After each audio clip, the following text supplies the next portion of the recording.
Alô você, alô torcedor vascaíno, estamos de volta para falar do Vasco. Passou a ser preocupante novamente a situação do Vasco na tabela do Campeonato Brasileiro. Ah, mas você está apavorado à toa, tem muita estrada pela frente? Tem. Mas o Vasco voltou agora a figurar próximo da zona de rebaixamento. O Vasco está a um ponto da zona de rebaixamento. Tudo bem que tem mais times ali no meio. Só que tem um complemento da rodada neste domingo, né? Hoje, portanto, os demais times jogam. O Vasco entra na zona de rebaixamento. O Vasco está próximo. Isso passa a fazer com que os jogadores sofram mais pressão ainda. Eu senti o Diniz muito calmo, muito tranquilo na coletiva de ontem, após a derrota para o Fluminense por 2-1. Que, aliás, nós vamos falar daqui a pouco sobre essa derrota. Mas o Vasco, olhando para a tabela de classificação do Campeonato Brasileiro, o Vasco tem que se preocupar, sim. Porque o que a gente viu na partida contra o Fluminense foi completamente diferente daquilo que nós vimos na grande vitória, a grande atuação sobre o Fortaleza. Você sabe que eu estou até agora, né, lembrando daquela atuação, e ela faz com que o torcedor vascaíno se empolgue. Eu mesmo, sinceramente, fiquei empolgado. Mas quando você vê o Fernando Diniz olhar para o banco de reservas, coçar a cabeça e não saber quem é que ele vai chamar, porque o Vasco, a gente tem que concordar com isso, por favor. O Vasco não tem um timaço. O Vasco não tem aquele time que pode chegar entre os 6, os 8 primeiros, ele pode até conseguir essa façanha, mas seria uma façanha. Então o Vasco tem que se preocupar, no momento, em se afastar da zona da degola do Brasileirão desse ano, para depois o Vasco pensar em coisas maiores. O futebol apresentado pelo Vasco ontem, pelos titulares, foi muito abaixo daquilo que a torcida esperava. E se você for analisar, quando você olha para as escalações, tudo bem que a gente não tinha o Felipe Coutinho, suspenso, mas quando você olha para a escalação, que você vê que o Fluminense não teria Cano, Keno, Samuel Xavier e o Canóbio, você fala, cara, nós vamos ganhar esse jogo. Não tem como. Não desmerecendo os demais jogadores, mas o Fluminense provou que tem um elenco que o Vasco, infelizmente, não tem. Então, voltando ao banco de reservas do Vasco, quando o Diniz olha e ele coça a cabeça e fala, e agora, o que eu vou fazer? Todo mundo que entra faz com que o Vasco não suba de produção. Até eu notei aqui na minha cola, pô, o Adson. Rapaz, o Adson era a nossa válvula de escape.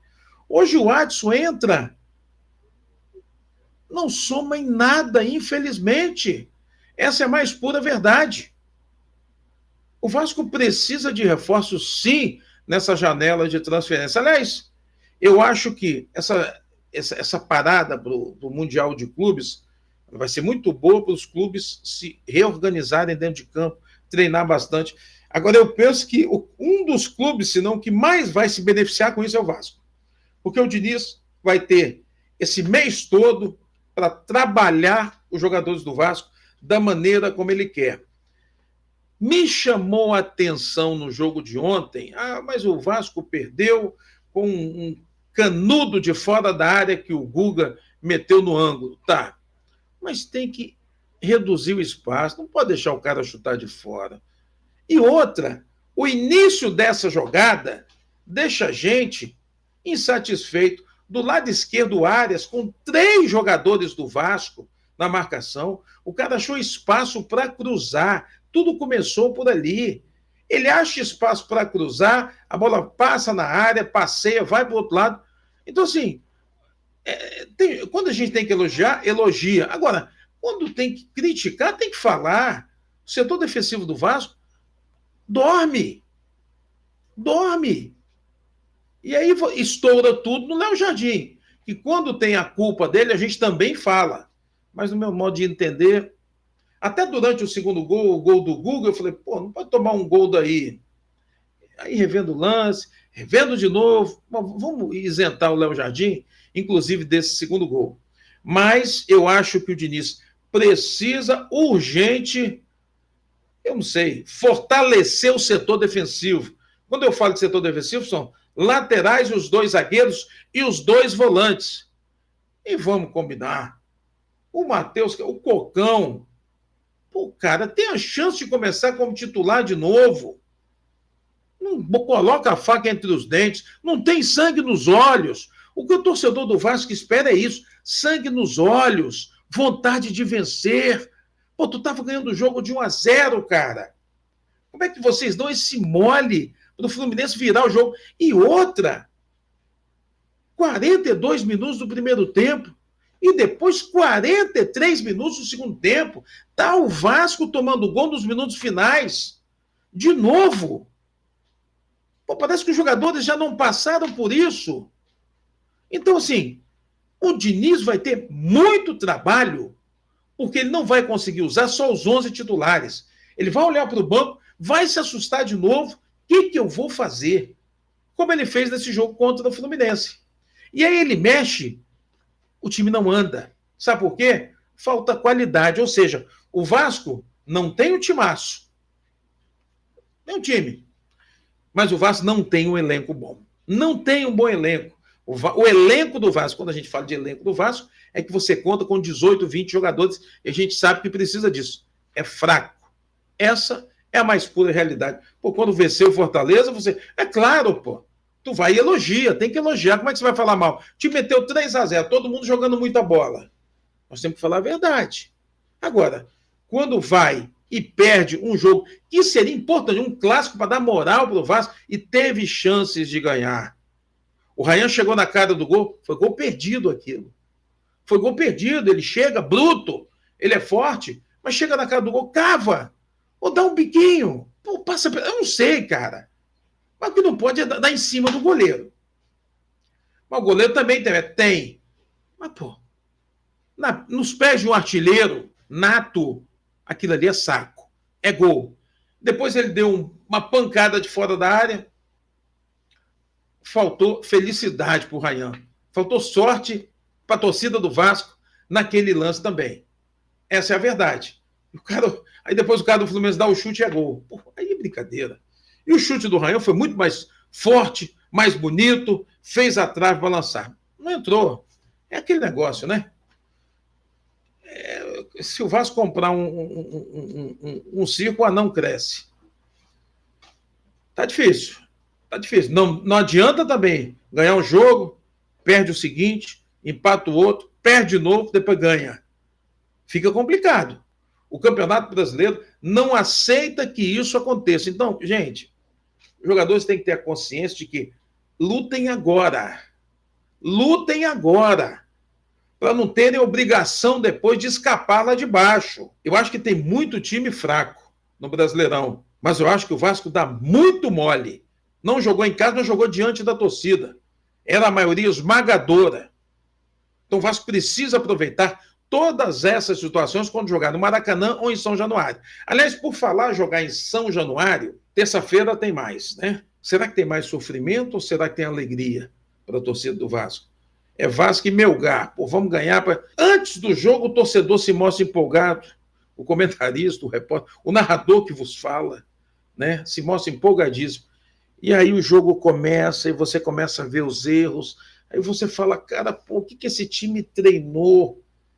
E aí você começa a pensar, pô, já passou um treinador, passaram 2, passaram 3, agora tem um Diniz e nada dá certo. Será que a culpa é do treinador mesmo? Eu acredito que o Diniz vai dar um jeito. Eu acho que o Vasco não fica lá embaixo na rabeira, no final da tabela de classificação do Campeonato Brasileiro. Não, eu acho que não. Eu acho que o Diniz tem time, tem talento para colocar esse time para brigar aí por um 10º lugar, talvez 11º, uma Copa Sul-Americana, né? Se o time for crescendo de produção, aí eles vão começar a falar em Libertadores, mas eu acho que primeiro tem que pensar na parte de baixo da tabela. Mas o Vasco precisa jogar. Os jogadores precisam entender o que é a camisa do Vasco para a torcida, o que significa esse clube, o que significa esse time para o torcedor cruzmaltino. O torcedor do Vasco apoia. Foi maioria de novo, mesmo com o mando de campo sendo do Fluminense. Terça-feira contra o Melgar, A torcida do Vasco vai simplesmente invadir São Januário. Eu não tenho a menor dúvida disso. E não são todas as pessoas que podem falar de todos os times. E da torcida do Vasco eu falo porque eu sei que ela vai invadir São Januário e vai colocar lotação máxima. Mas o torcedor vai entregar muita coisa para os jogadores. Os jogadores precisam retribuir. Não pensem sequer em ser eliminado, porque a torcida não vai aceitar. O Vasco vai jogar em casa, o Vasco precisa vencer o Melgar, o Vasco precisa ter essa oportunidade de estar na próxima fase da Copa Sul-Americana. E mesmo assim vai ter que disputar uma eliminatória aí com um dos terceiros colocados da Libertadores. Mas tem que vencer o jogo com o Melgar. Primeiro é o Melgar pela frente. Coutinho volta, faz falta? Ficou provado que ele faz falta. Mas ficou provado que ele é importante para o Vasco quando ele quer jogar, quando ele se entrega. E terça-feira ele vai precisar entregar tudo que ele tem de melhor para a torcida do Vasco.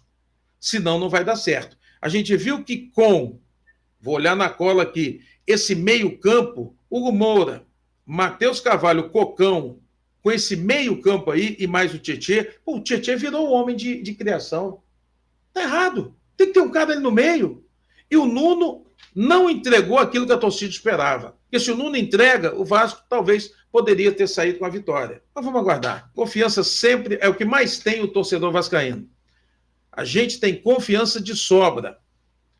O Diniz me parece muito calmo, muito tranquilo em relação ao trabalho que ele vai fazer e em relação aos resultados que virão. Ele fala com muita tranquilidade. E essa tranquilidade, ela é passada para a torcida do Vasco. O Diniz, ele tem carisma. E a torcida do Vasco gostou do Diniz. Eu acho que é importante também a torcida do Vasco ter abraçado o Diniz. Ele vai dar resultado. Só espero que não fique derrota, empate, vitória. Derrota, derrota, empate. Para que não chegue no final do ano e comece a fazer cálculos. Está muito cedo ainda para fazer cálculos. Mas não pode deixar ficar tarde para escapar de perto da zona de rebaixamento. E terça-feira passou a ser o jogo mais importante da temporada. Mais uma vez. Pô, estamos jogando 2 vezes na semana, 2 dias. Tá puxado para todo mundo. É melhor jogar 2 vezes por semana do que não disputar competição alguma. Hoje o Vasco, diferente do que estava acontecendo, está disputando várias competições. E é isso que o torcedor quer. Sabe por quê? Porque o torcedor vai fazer a parte dele novamente na terça-feira. E depois tem o Bragantino. É outra história. Vamos por partes. Vamos ganhar a terça-feira e conseguir o direito de tentar a classificação para a próxima fase da Copa Sul-Americana. A gente continua acreditando em vocês, jogadores do Vasco. Só façam por onde. Até a próxima.